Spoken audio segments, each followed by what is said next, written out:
Tegeni masikio, karibu na moto wa simulizi haya, na kaa vizuri kwenye viti vyenu kama mashujaa wanaosubiri hadithi ya usiku wa manane. Leo tunafungua mlango wa dunia ambayo haikuwahi kuandikwa kwenye vitabu vya historia, dunia iliyobeba damu ya zamani, mioyo ya wapiganaji hamini, na siri zilizofichwa kwenye kuta za majumba ya kifalme. Kabla ya upanga kuinuliwa, kabla ya machozi kumwagika, kabla ya falme kugongana kama miamba ya milima, ulimwengu huu ulisimama kimya ukisubiri kizazi kipya kitakachobadili historia yake. Kwa mbali, kama vile upepo unavyobeba harufu ya mvua kabla haijanyesha, sauti za wachawi wa kale zilitoa unabii mmoja uliofika kwenye masikio ya miungu na wanadamu.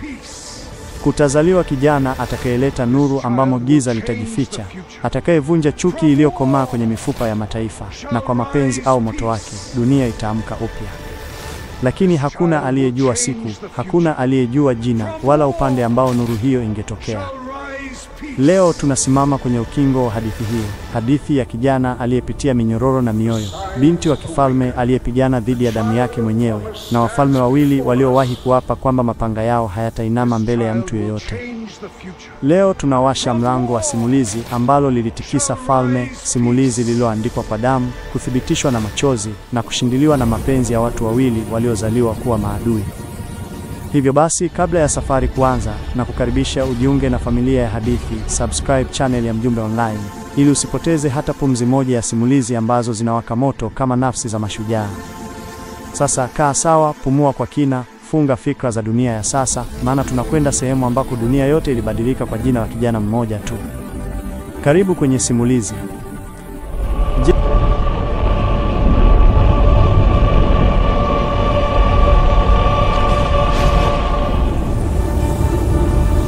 The signs awaken. The child of promise stands before us. This child will change the future. From war shall rise peace. Upepo wa vita ulivuma kutoka mashariki, ukibeba harufu ya moshi, damu na vumbi la maangamizi.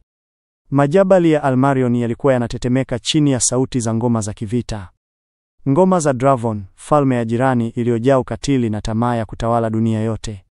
Almarion, iliyokuwa nchi ya utulivu, sasa ilikuwa imejaa hofu. Wananchi walikimbilia majumbani mwao, wanawake walilia wakisikia milio ya mizinga na milio ya farasi waliovaa chuma. Vita ilikuwa imeendelea kwa miaka 10 sasa, na katika kipindi hicho, hakuna amani wala furaha iliyowahi kujulikana tena. Kwenye jumba kuu la kifalme la Almarion, kiti cha enzi kilichokuwa zamani ni cha fahari sasa kilionekana cha huzuni. Mfalme Arden, aliyejulikana kama Simba wa Kaskazini, sasa alikuwa amechoka. Mvua ya damu ilimfuata kila alipoenda. Kila alichokijenga kwa nguvu miaka mingi, kilikuwa kinaporomoka taratibu mikononi mwake. Dravon walikuwa wamezidi nguvu, wakiongozwa na mfalme wao katili, Mfalme Kael, aliyeamini kwamba dunia haiwezi kuwa na amani hadi kila mtu ainame mbele yake. Siku hiyo ya giza, vita ilikuwa imepamba moto kwenye mpaka wa magharibi wa Almarion. Wanajeshi waliokuwa waaminifu walipigana kwa ujasiri, lakini kila dakika 100 mtu mpya alikuwa anadondoka chini, ama amekatwa, ama amepigwa risasi. Maji ya mito yalikuwa mekundu. Vumbi lilikuwa na harufu ya mauti. Kule kasrini, mbali na kelele za uwanja wa mapambano, kijana mdogo wa kifahari aitwaye Prince Ilion alikuwa akisimama juu ya mnara wa kasri akitazama mbali. Alikuwa na umri wa miaka 20 tu, sura nyororo, macho ya utulivu, mikono ambayo haijawahi kushika upanga kwa hasira. Kila mara alipokuwa akiona majeshi ya baba yake yakipita chini ya kasri, mioyo yao ikiwaka moto wa vita, Ilion alikuwa anahisi kuchanganyikiwa. Hakuelewa kwa nini wanadamu walipaswa kuua ili kuishi. Kwa Ilion, dunia ilikuwa tu kama hadithi nzuri. Alikuwa amezaliwa akiwa mtoto wa kifahari, amekuzwa na walimu, amefundishwa lugha, muziki na falsafa, lakini hajawahi kushuhudia uhalisia wa mateso. Hivyo, alipoona moto wa vita ukipamba moto usiku ule, hakujua kama kilichokuwa kinatokea ni kitu cha kawaida au la. Usiku ulipokaribia, mvua ndogo ilianza kunyesha. Upepo ukavuma kupitia madirisha ya kasri. Ndani ya kuta hizo, kulikuwa na kimya kizito. Ilion alipita korido moja hadi nyingine, miguu yake ikisikika juu ya sakafu za mawe. Akiwa na wasiwasi mwingi, alitaka kuongea na baba yake, lakini kila mtu alimwambia, mfalme yuko peke yake. Hataki kuonekana na mtu yeyote. Akaamua kumsubiri baba yake atoke, lakini muda ulizidi kupita. Mwishowe akasikia sauti dhaifu yenye huzuni ikitoka ndani ya ukumbi wa kifalme. Sauti ya mtu akiongea peke yake. Alisogea kimya kimya, akakaa nyuma ya mlango ambao mkubwa uliokuwa wazi nusu. Nuru ya moto wa makaa ilitoa kivuli cha mfalme aliyekaa chini ya ngazi 3 za kiti cha enzi, uso wake umefunikwa na mikono yake. Mfalme Arden. Mbingu, ni lini haya yataisha? Kila siku napoteza watu wangu, kila siku naona damu ikitiririka kwa jina langu. Nilidhani vita hivi vitatulinda, kumbe vinaangamiza taifa langu taratibu. Nilidhani nikiwa mkali nitaheshimika, kumbe nimekuwa mzigo kwa watu wangu. Alinyanyua uso wake, macho yakiwa mekundu, kisha akapiga kelele ya uchungu iliyopenya ukuta wa ukumbi mzima. Kwa nini niliamini kuwa damu ndiyo njia ya amani? Kwa nini nilirithi chuki badala ya hekima? Nimechoka kuwa mfalme wa maiti. Elion alitetemeka. Hayo ndiyo maneno ambayo hakuwahi kufikiria atasikia kutoka kwa baba yake, mfalme ambaye kila mtu alimwona kama shujaa wa vita, mwenye moyo wa chuma. Kwa mara ya kwanza, alimwona baba yake si kama mfalme, bali kama mwanadamu aliyevunjika moyo. Akatulia kimya mlangoni, akishindwa kama aingie au ajiondoe. Kisha akapumua taratibu, akainamisha kichwa chini na kuanza kuondoka kwa hatua ndogo ili baba yake asijue kwamba amesikia. Macho yake yalijaa machozi. Akajua siku hiyo kwamba hakuna fahari kwenye vita. Hakuna heshima kwenye mauaji. Lakini wakati huo huo, mbali kule mipakani, ujumbe mbaya ulifika kasrini. Askari wa Dravon walikuwa wamevuka mpaka wa mwisho. Walikuwa wanakaribia kuzingira mji wa kifalme. Kasri lote likaingia taharuki. Vilio vya walinzi, sauti za amri na tarumbeta za tahadhari zilipiga. Watu wote wakajua ufalme wa Almarion ulikuwa umefika ukingoni mwa nguvu zake. Mfalme Arden alivalia ngao yake ya vita kwa mara nyingine, akasimama mbele ya kioo akijiandaa. Lakini macho yake hayakuwa na mwanga wa zamani. Alikuwa mtu aliyepoteza matumaini. Kabla ya kutoka chumbani, macho yake yakakutana na ya mwanawe aliyekuwa amesimama mlangoni. Mfalme Arden, Elion, rudi chumbani. Usitoke nje. Usione haya mambo. Dunia ya vita si yako. Elion kwa upole. Lakini baba, si mimi ni mwanao, si nami ni sehemu ya taifa hili. Mfalme Arden, akigeuza uso, hapana mwanangu. Wakati wangu ni wa damu. Wako utakuja, wa nuru. Usiharibu moyo wako kwa haya. Aliondoka haraka, akimwacha Elion akiwa amesimama kimya, moyo wake ukiwa na hisia mpya ambazo hajawahi kuhisi. Usiku huo, moto wa vita uliwaka tena nje ya milango ya kasri. Mizinga ililia na milio ya upanga ilisikika mpaka ndani ya kuta. Wakati huo, Elion akiwa chumbani mwake, alikumbuka maneno ya baba yake na alijua kwamba ndani ya moyo wa mfalme kulikuwa na kitu kinacholia, kitu ambacho dunia haijawahi kuona, tamaa ya amani. Akasimama dirishani, akaangalia mbali, macho yake yakiwa kwenye moshi wa vita unaochoma anga. Hapo ndipo moyo wake ulianza kubadilika. Alijua siku moja lazima afanye kitu, hata kama dunia yote itampinga. Na wakati huo huo, mbali kule porini, jeshi la Dravon lilikuwa likisogea kama wingu jeusi linalotaka kumeza jua. Mfalme Kael akapaza sauti yake ya ukatili, kila tawi la Almarion litaanguka, kila kuta yao zitabomoka, na jina lao litafutika. Almarion ilitetemeka, dunia ikajua kuwa mwisho wa enzi moja ulikuwa umeanza. Usiku ule ulikuwa mzito kama wingu lililokataa kuachia mvua. Ndani ya kasri la Almarion kulikuwa kimya kinachotisha, kimya ambacho kiko tu kabla ya maangamizi makubwa. Moto wa vita ulikuwa ukimulika anga ya mbali, na milio ya mapambano ilifika taratibu kama sauti ya roho ikifa. Katika chumba chake, Prince Elion alikuwa ameketi kitandani, macho yake yakitazama mikono yake wenyewe. Mikono ambayo bado haijashika upanga kwa damu ya mtu.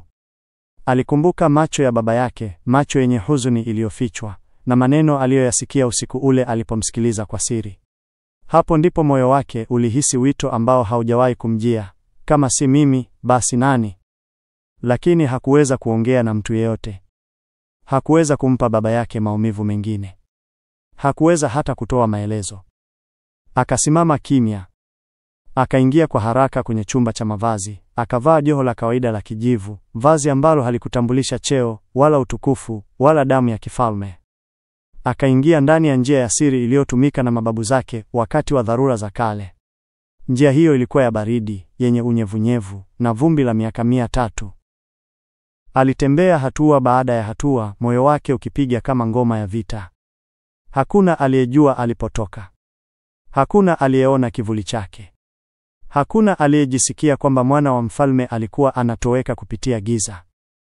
Alipofika kwenye njia ya mwisho ya kutokea nje ya kasri, upepo mkali ulimlipua usoni, ukamletea harufu ya moshi wa maangamizi.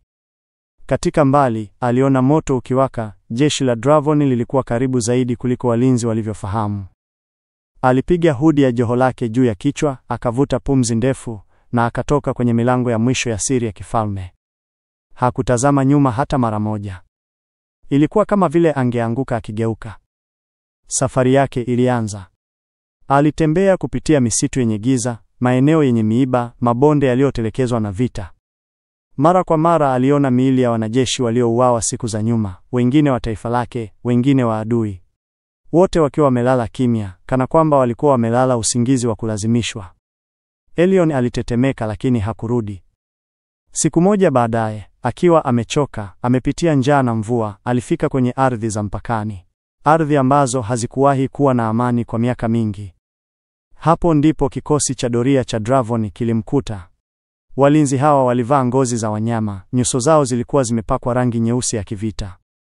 Mlinzi wa Dravon, wewe ni nani? Kwa nini unatembea peke yako usiku huu wa vita? Elion alisimama kimya sekunde chache, akili yake ikitafuta jibu la kweli lisiloamsha mashaka. Elion, mimi sina mahali pa kwenda. Nimetoroka vita ya Almarion. Nataka tu kuishi. Nifanyeni mtakavyo. Walinzi wakacheka kwa dharau, wakamshika kwa nguvu, wakamfunga mikono, wakaangalia mavazi yake ya kawaida, wakaona hana silaha ya kifahari wala dalili ya mali. Kwao alikuwa mtumwa wa kawaida, labda mkimbizi wa vita. Walimvuta hadi ngome yao kuu ya Dravon, kuta za mawe makubwa yasiyopendeza, milango ya chuma nzito, na mazingira ambayo hata ndege walikataa kupita juu yake.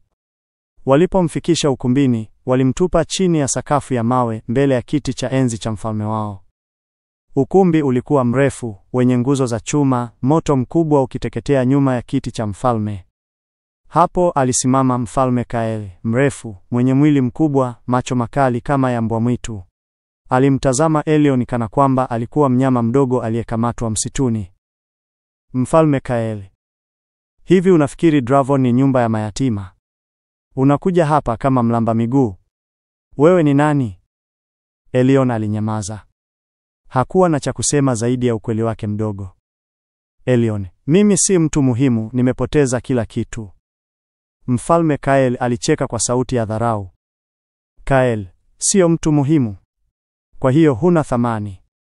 Na watu wasio na thamani hawafai kuishi. Akapiga ishara. Kael akasema kwa ukakali, muueni. Ukumbi wote ukaingia ukimya. Mlinzi alitoa upanga, akikaribia kidogo kumkata kichwa. Lakini ghafla waziri mkongwe wa Dravon, mtu aliyekuwa mpole kuliko mfalme wake, alisimama. Watu walimuita Waziri Theron, mtu mzima mwenye macho yenye hekima ambayo hata mfalme aliheshimu. Waziri Theron, Mfalme Kael, samahani. Mtoto huyu anaweza kuwa na thamani kwa njia nyingine. Hakutoa uongo, hakuteta. Hiyo ni roho ya mtu anayejua uchungu. Tumpeni adhabu ya kutumikia jeshi letu. Atatusaidia kama mtumwa wa kuandalia wanajeshi chakula. Ikiwa hana thamani, tutamuona baadaye. Kael alimkodolea macho, akivuta pumzi kwa hasira. Lakini kwa sababu fulani, labda uzee wa Theron au busara yake ya kimya, Kael akageuza upanga wake na kusema, Kael, sawa basi. Nitawaangamiza maadui wa Almarion, lakini huyu sitamwaga damu yake leo. Mchukueni. Afanye kazi ya chini kabisa. Kumpikia askari wangu na kusafisha damu yao. Hiyo ndiyo thamani yake. Askari wakamvuta Elion na kumpeleka kwenye store ya nyuma ya kasri, sehemu ya watu wa hali ya chini. Humo kulikuwa na kelele, harufu ya moshi, na watu waliokatishwa tamaa. Lakini Elion hakuwa na chuki wala hofu. Alihisi tu uzito mpya moyoni. Hapa ndipo safari yangu ya amani inaanza. Siku ya kwanza ya Elion ndani ya ngome ya Dravon ilikuwa ndefu kuliko usiku wa baridi bila moto. Aliamka alfajiri kabla ya jua kuonekana, akipelekwa kwenye jiko la mawe lenye moshi mzito, ambapo watumwa wengine walitengeneza chakula kwa maelfu ya wanajeshi. Mikono yake ilianza kuchoma kwa moto wa vyungu, macho yake yakafura kwa moshi uliomfanya atokwe machozi. Hakuwahi kufanya kazi ngumu maishani mwake. Lakini hakulalamika. Hakusema neno. Alijua kuwa kila tone la jasho sasa lina maana ya safari yake mpya. Watumwa wenzake wengine walikuwa watu waliovunjika, waliopoteza familia, mataifa yao na imani yao. Walimtazama Elion kwa kushuku. Alikuwa msafi sana kwa mtumwa, tabia yake ilikuwa tulivu sana, sauti yake ilikuwa na heshima isiyo ya kawaida. Mmoja akamwambia kwa hasira, "Hapa hakuna watoto wa kifahari. Hapa ni kuzimu." Elion akajibu kwa upole, "Basi na tuishi kama watu, tusife kama wanyama." Jibu lake lilimfanya baadhi washtuke. Hawakuzoea mtumwa anayezungumza kwa hekima. Siku zikapita. Elion alipika chakula cha wanajeshi, alisafisha ukumbi uliojaa damu ya majeruhi, aliwasaidia majeruhi bila kuombwa, na aliwasaidia hata wale waliojaribu kumdharau. Taratibu, jina lake liliingia midomoni mwa wauguzi na watumwa. Mtumwa mpya yule ana roho ya ajabu, anaonekana si wa kawaida. Hakuna aliyetambua kuwa huyu ndiye mwana wa mfalme aliyekuwa adui yao mkuu. Lakini kila siku ilimfundisha kitu. Ukatili wa Dravon haukuanzia kwa watu, ulitoka kwa mfalme wao. Wananchi wao pia walikuwa wamechoka, walikuwa wanataka kuishi kama watu wa kawaida, hawakuwa viumbe wa vita tu. Hapo ndipo Elion alianza kuona njia yake ya siri. Hakutaka tu kupatanisha falme. Alitaka kubadilisha mioyo ya watu. Lakini kabla haijafika hapo, hatima ilimtupa mahali palipotikisa dunia yake yote. Siku moja asubuhi, Elion alipewa jukumu la kupeleka chakula kwenye bustani ya kifalme, bustani iliyokuwa nyuma ya jumba la Kael. Bustani hiyo haikuwa kama ile ya Almarion, yenye maua ya harufu nzuri. Ilikuwa sehemu ya msitu mwitu, miti mirefu yenye majani meusi, na vichuguu vya mawe yaliyovunjika kama meno ya joka. Hapo ndipo alimwona binti wa mfalme Kael kwa mara ya kwanza. Jina lake lilikuwa Princess Liriana. Mrembo kiasi kwamba hata giza lilionekana kulainika mbele yake. Nywele nyeusi zilizong'aa kama usiku wa mvua, macho yenye umbo la mlozi yaliyoficha siri nyingi. Lakini uzuri wake ulikuwa na baridi. Aliishi kama kifungo, chini ya baba mwenye mioyo ya chuma. Alipomwona Elion, aliinamisha macho yake kwa mshangao mdogo, kama mtu aliyeona kitu tofauti katika dunia ambayo ni nyeusi tu. Liriana, kwa sauti ya upole wenye mamlaka, "Wewe ni nani? Sijawahi kukuona hapa." Elion, akiwa anainamisha kichwa, "Ni mtumwa mpya, binti wa mfalme. Nimeletwa kutumikia." "Liriana, jina lako ni nani?" Elion, akijua ukweli unaweza kumuua. "Naitwa Eron." Alitumia jina la kawaida la Almarion, jina ambalo halikumfunua. Liriana alimtazama kwa makini. Aliona mikono yake haikuwa mikubwa kama ya watumwa wengine. Aliona namna alivyokuwa akitembea kwa staha. Aliona sura yake ambayo haikufanana na mtu aliyekulia katika machafuko. Kitu ndani yake kilihisi wingu la ajabu. "Liriana, Eron, wewe hujakaa kama mtu aliyekulia vita." Elion, "Labda kwa sababu silipendi." Kauli hiyo ilimshangaza. Hakuna mtu ndani ya Dravon aliyewahi kusema maneno kama hayo bila kuogopa. Alimtazama tena, safari hii kwa undani zaidi. Aliona upole ambao hajawahi kuuona kwa muda mrefu, upole ambao hata watu wa Dravon walikuwa wameusahau. Alipogeuka kuondoka, Liriana alijikuta akisema, "Liriana, usije hapa bila ruhusa, lakini leo umeniokoa na mawazo yangu."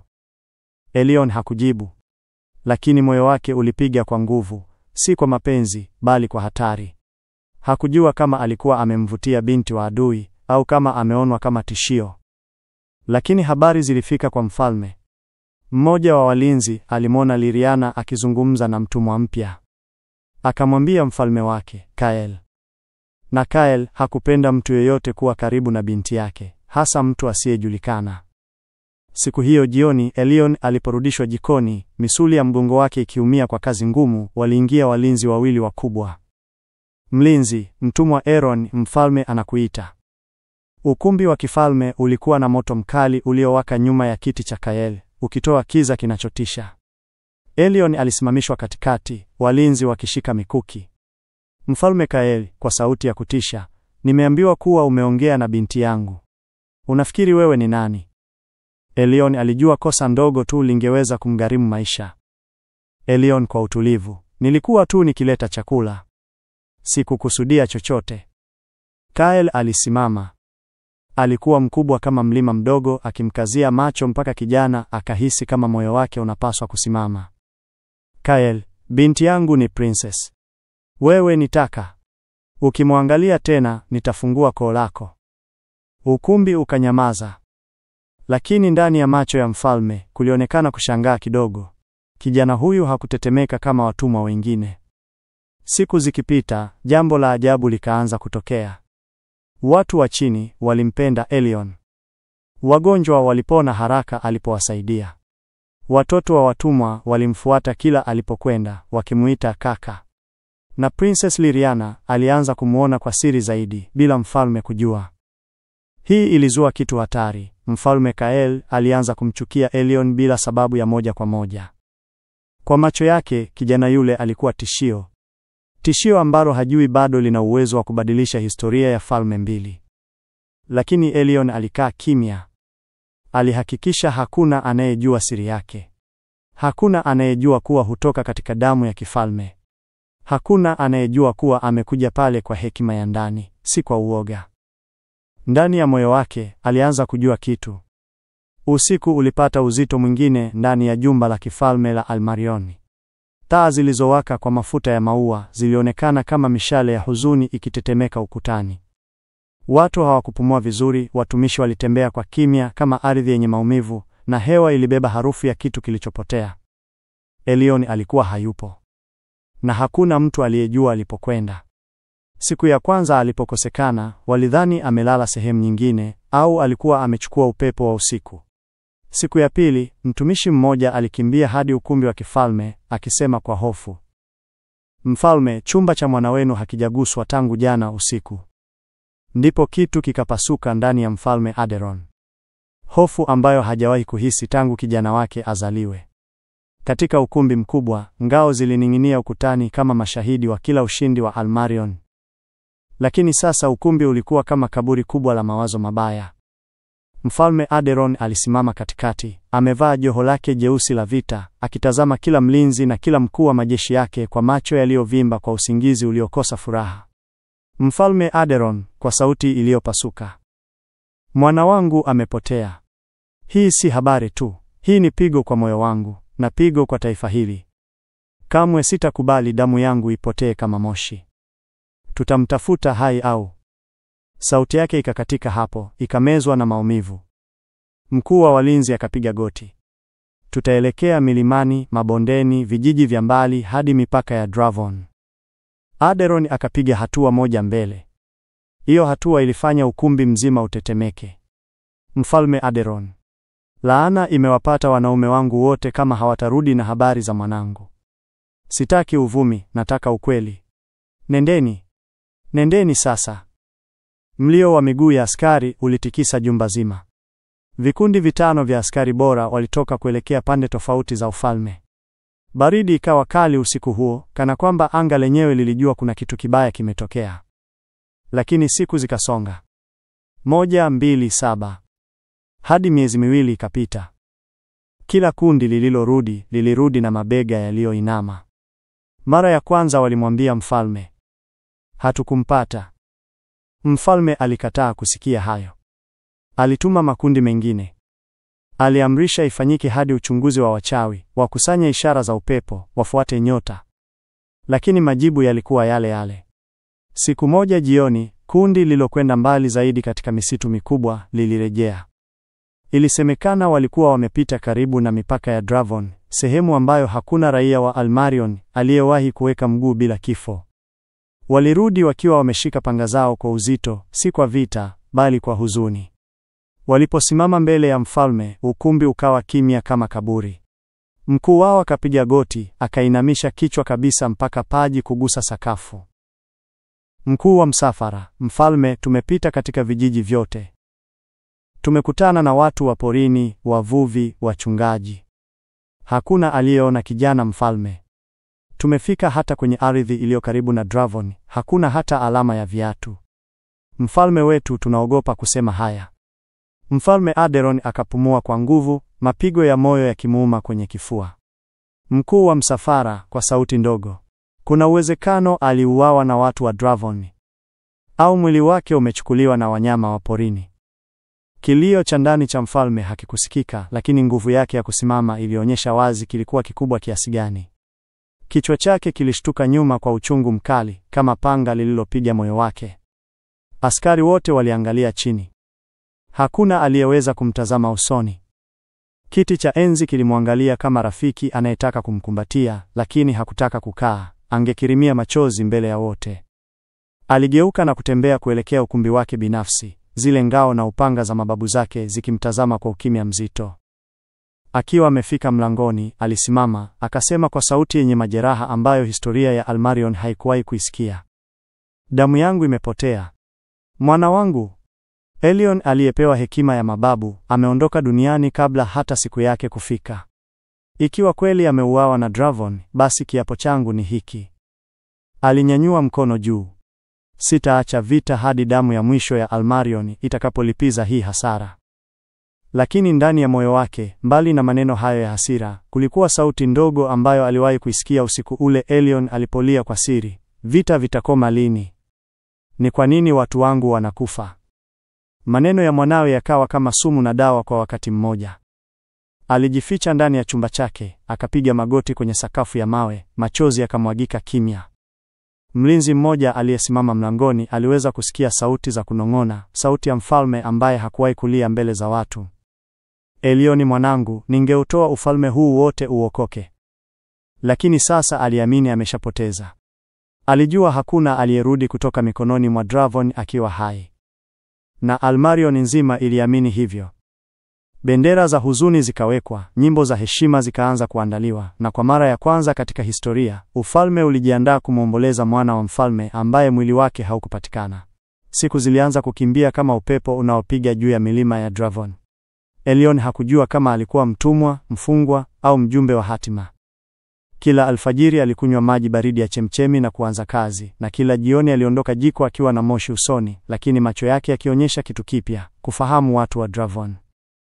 Aligundua kuwa watu hawakuwa waovu kama vita vilivyowaeleza. Walikuwa wamechoka. Walikuwa na machungu yao.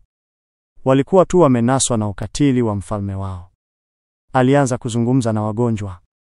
Alianza kuwahudumia wale wenye njaa. Alianza kutoa busara ndogo ndogo ambazo watu walikaa wakitafakari kwa muda mrefu. Mtu asiye na amani moyoni, hata akimiliki falme 10, bado atakuwa maskini. Haki si upanga.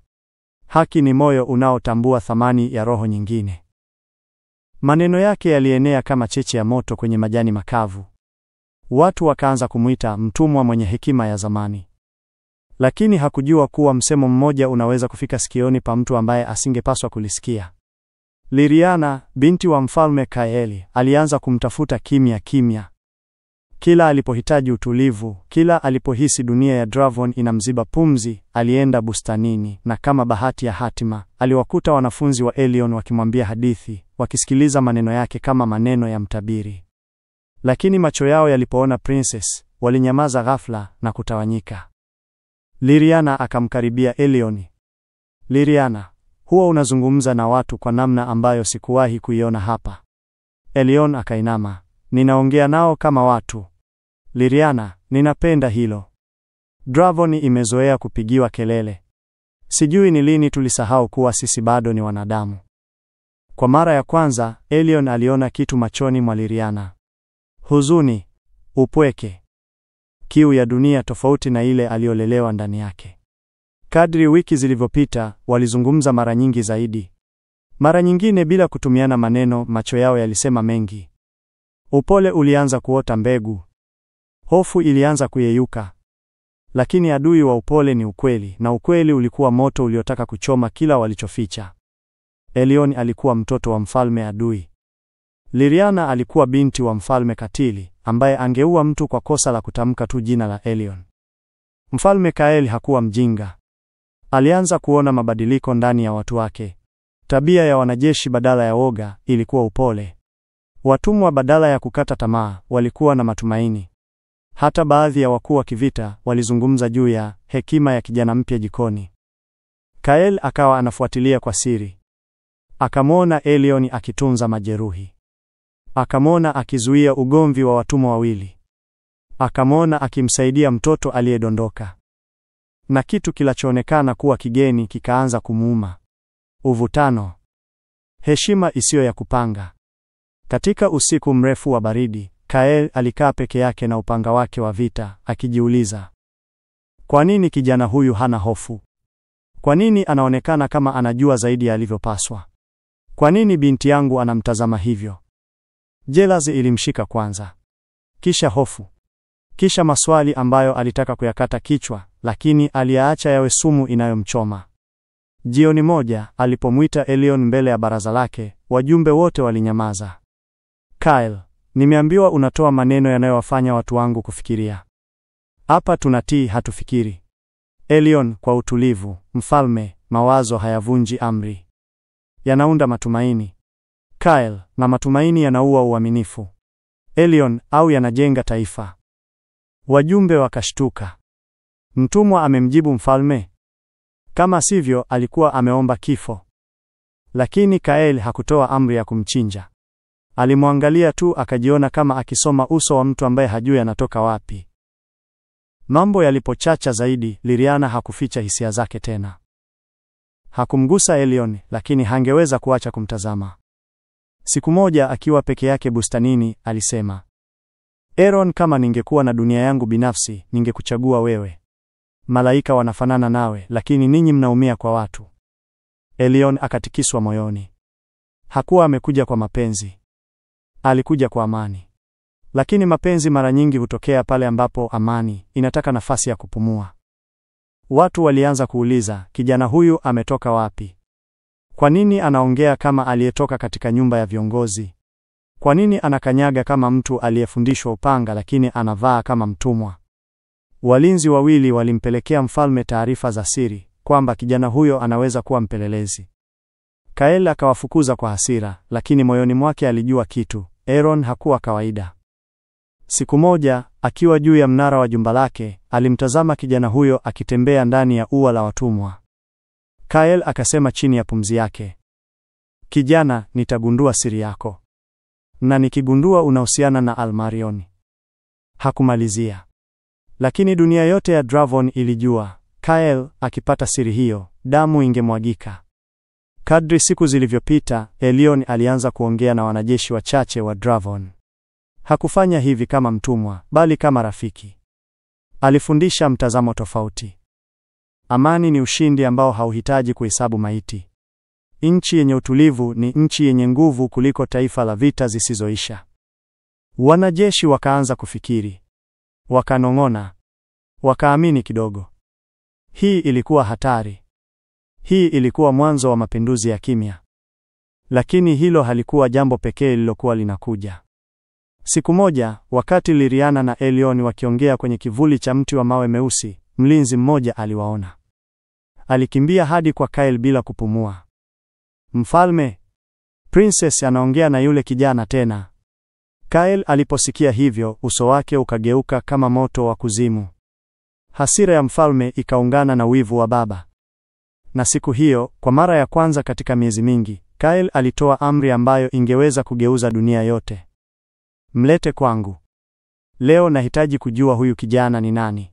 Usiku ule uliotajwa na watu wa Dravon kama usiku wa pumzi iliyokufa, ulifika akiwa mzito kama wingu la mvua linalobeba radi ya mbali. Elion alivutwa kwa nguvu kuelekea ukumbi wa kifalme, mikono ya walinzi ikiwa imeshikilia mikono yake kana kwamba wanampeleka kwenye mwiba wa mwisho wa dunia. Hakukuwa na maneno, hakukuwa na huruma, kulikuwa na amri kali tu waliopewa na mfalme wao. Milango mikubwa ya mawe ilipofunguliwa, upepo mkali mwenye harufu ya chuma baridi ulipiga uso wake. Moto mkubwa uliwaka nyuma ya kiti cha Kael, miale yake ikiruka juu kama midomo ya joka lililokula miaka mingi ya damu na chuki. Lakini kilichotisha zaidi haikuwa moto, ilikuwa macho ya Kael. Macho ya mtu aliyetiwa nguvu na hasira ya kizazi kizima. Elyon alisukumwa mpaka akapigwa magoti mbele ya kiti hicho. Walinzi wakasimama pande zote mbili, wakimkazia macho kama watu wanaoshika mnyama hatari ambaye hafai kuachwa haya. Kael alisimama taratibu, mwili wake mzito kama jiwe lililofumwa na kivuli. Sauti yake ilitoka kwa unene uliokatiza hewa. Leo nataka jibu. Bila ujanja. Bila uongo. Bila kupumua vibaya. Wewe ni nani? Elyon alikaa kimya. Lakini Kael hakuvumilia ukimya huo. Kwa hatua ya ghadhabu, alimshika Elyon shingoni, akamvuta karibu, macho yao yakakutana. Ndani ya macho ya Kael, Elyon aliona kitu ambacho hakuwahi kukiona hapo awali, sio shaka, sio hasira, bali hofu. Hofu ya ukweli aliyoanza kuuhisi lakini hakutaka kuuamini. Elyon, Kael akanguruma, mimi ninajua kifo kinachotembea mbele yangu. Na hakuna mtumwa anayetembea kwa heshima ulionayo. Kwa hivyo sema, kabla sikukate kipande kipande na kuitupa damu yako kwenye makaa yangu. Upanga wa Kael ulipaa juu, uking'aa kwa miale ya moto. Lakini kabla haujashuka, mlango ukafunguliwa kwa kishindo. Liriana aliingia mbio, gauni lake likirusha hewa kama wingu lililopasuka na mwanga. Alisimama moja kwa moja kati ya Elyon na upanga wa baba yake, mikono juu, machozi yakipita usoni wake. Kael akapiga hatua nyuma kidogo, sio kwa woga, bali kwa mshangao. Lakini mshangao huo haukudumu muda mrefu. Songa kando, Liriana. Liriana hakusogea.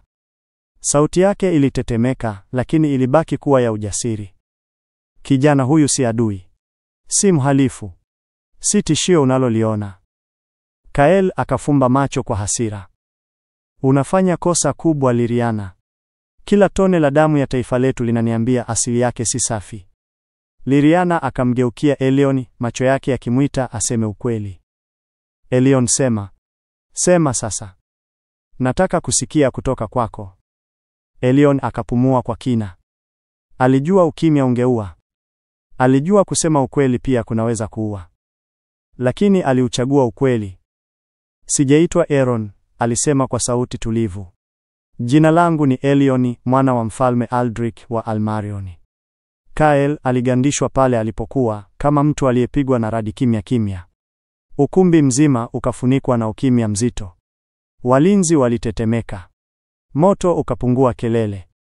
Kila mtu alisubiri ghadhabu ya mfalme. Kael aliishika neno moja tu, Aldric. Alichukua hatua 3 taratibu, upanga mkononi, macho yakiwaka kama makaa ya miaka 10 ya chuki. Aldric, akasema tena.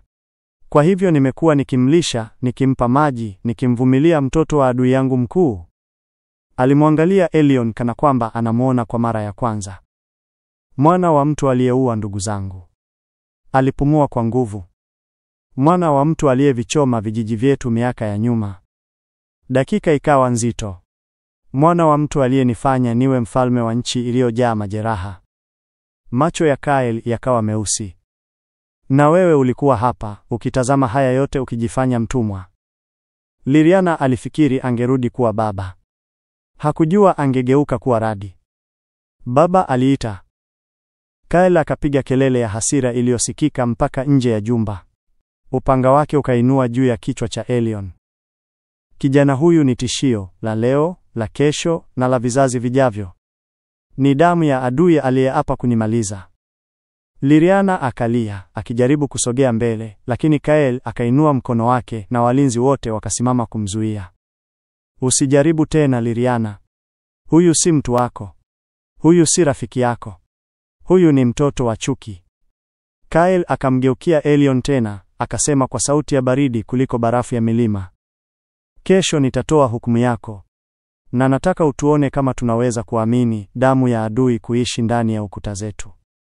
Elyon alinyanyuliwa kwa nguvu na walinzi, akivutwa nje, mlango wa mawe ukifungwa kwa kishindo nyuma yake.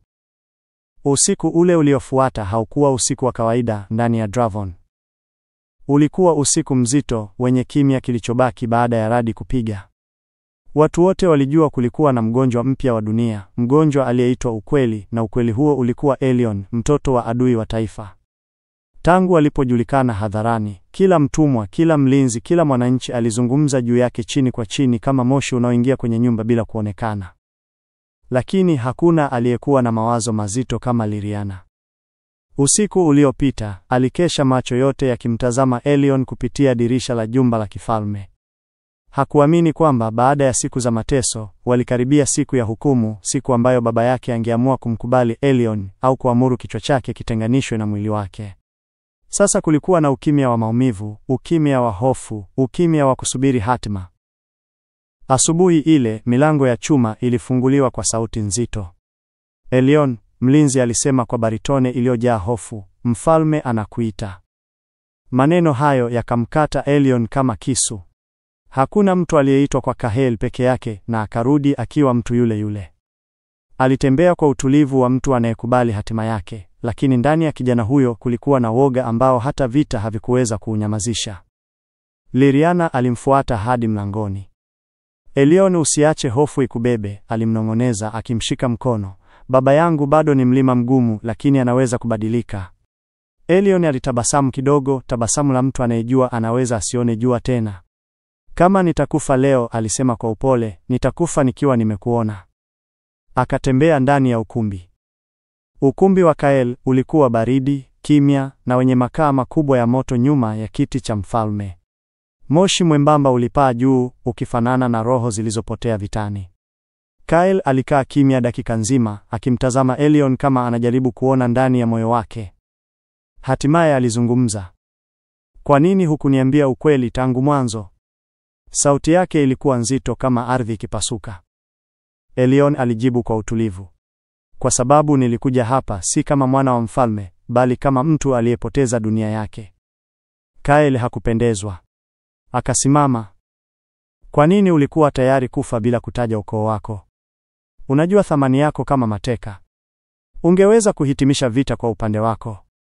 Elion akavuta pumzi ndefu, kisha akasema kwa maneno yaliyotoka moyoni. Mfalme Kahel, niliona watu wako. Niliona uchungu wao. Nilijua ikiwa ngetambulika mapema, ningekuwa sababu ya damu zaidi kumwagika. Nilitaka dunia ikawe na nafasi ya mwisho kupona. Kahel alitetemeka, si kwa hasira, bali kwa kitu ambacho hakutaka kukiita heshima. Akamkaribia hatua mbili. Na sasa, baada ya kujua wewe ni mwanangu kwa ndoa, unataka nini kutoka kwangu? Elion hakuteremsha macho yake. Nataka amani ambayo hata watoto wetu hawataogopa kupoteza kesho yao. Kahel alinyamaza. Alitamani kuendelea kuchukia. Alitamani kumuona kama adui. Lakini kijana huyo aliyesimama mbele yake hakuwa adui. Hakuwa mnafiki. Hakuwa mpenda vita. Alikuwa mwana wa mtu aliyejenga amani kwa moyo wake mwenyewe. Hatimaye Kahel akaweka mkono wake kwenye bega la Elion. Basi ninakukubali, alisema kwa sauti iliyotetemeka kwa nguvu ya hisia alizojaribu kuficha. Si kama mfungwa, bali kama mwana. Na kama utaumiza Liriana, nitakuua kwa mikono yangu. Elion akatabasamu kwa heshima. Sitamuumiza. Nitamlinda hata kwa damu yangu. Kahel akageuka kwa walinzi. Waandalieni sherehe. Huyu kijana si adui tena. Sherehe kubwa zilifanyika Dravon. Ngoma zikapigwa. Moto uliruka juu kama nyota za vita zilizoamua kuishi tena. Elion na Liriana waliahidiwa mbele ya mataifa. Mara tu baada ya ndoa, Kahel alitangaza kilichotia umati moyo.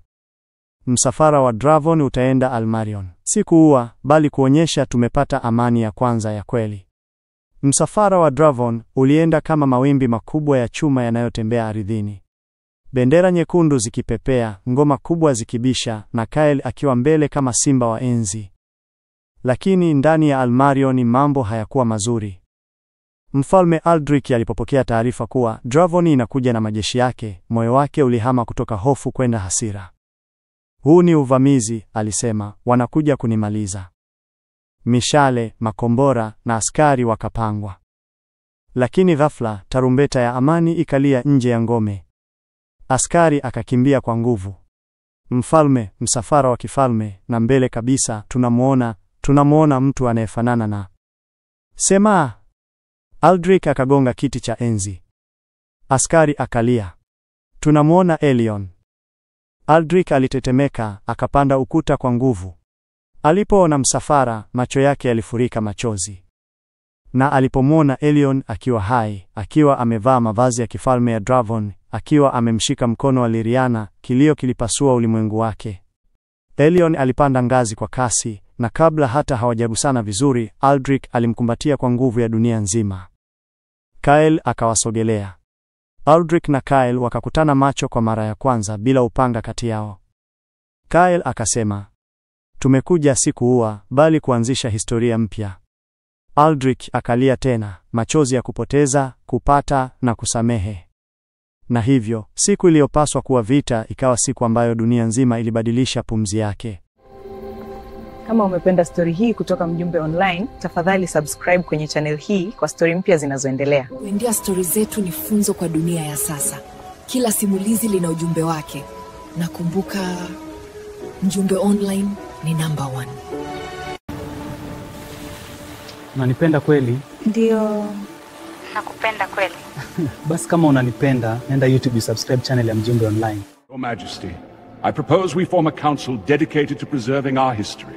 Let this council choose one name, one channel. Let it be called Mjumbe Online. Hear me now. From this day forth, Mjumbe Online shall be the guardian of our tales, the official story channel